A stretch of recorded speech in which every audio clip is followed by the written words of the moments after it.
तो भारतीय जनता पार्टी के राष्ट्रीय अध्यक्ष ने निर्णय किया है कि मेरे नेतृत्व में एक कमेटी बनेगी जो जम्मू कश्मीर का जाकर दौरा करेगी, उन जो जवान मारे गए हैं उनसे के परिवार से मिलेगी और वहाँ की पूरी स्टडी रिपोर्ट लेकर फिर हम यहाँ दिल्ली आएंगे। और जो सिविलियन भी मरे हैं उनकी भी चिंता हम लोग करेंगे, उनसे भी जाकर मिलेंगे, क्योंकि ये बहुत गंभीर विषय है।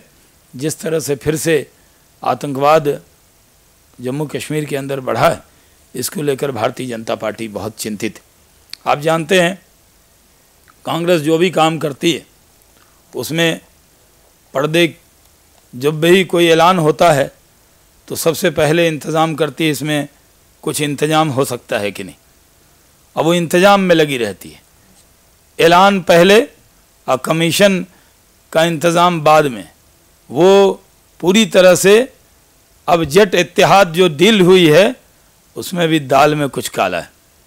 इत्तेहाद को के साथ डील कर रहे हैं, उसके कुछ रूल रेगुलेशन बने हुए हैं, लेकिन डील से पहले 40,000 से ज़्यादा सीट इत्तेहाद को दे दी जाती है। जब मैं सिविल एविएशन मिनिस्टर था तब एक कमेटी बनाई थी कि civil aviation minister, tourism minister और फॉरेन अफेयर मिनिस्टर मिलकर तय करेंगे। ये तो कभी कैबिनेट में जाता नहीं था, कभी प्रधानमंत्री तो सीट बांटते नहीं थे। माननीय प्रधानमंत्री जी, ये आप क्या नई नई परंपरा स्थापित कर रहे हैं, अब आप सीट भी बांटने लगे। जेट इत्तेहाद डील पर देश के लोगों को की शक की सुई वहाँ पहुँच चुकी और इंतज़ार है कि अब इसके अंदर भी दाल में कुछ काला है। हम भारतीय जनता पार्टी ने एविएशन में FDI इसका विरोध नहीं किया था, लेकिन FDI के अंदर स्कैम हो इसका हरदम हम विरोध करेंगे।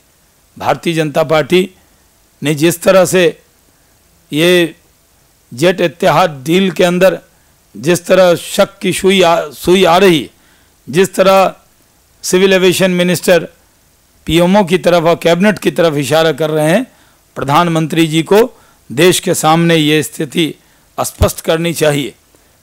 ये नहीं होना चाहिए कि हर कांग्रेस के हर डील में कोयला नहीं निकलना चाहिए, यानी काला कहेंगे तो वो शब्द छोटा हो जाएगा।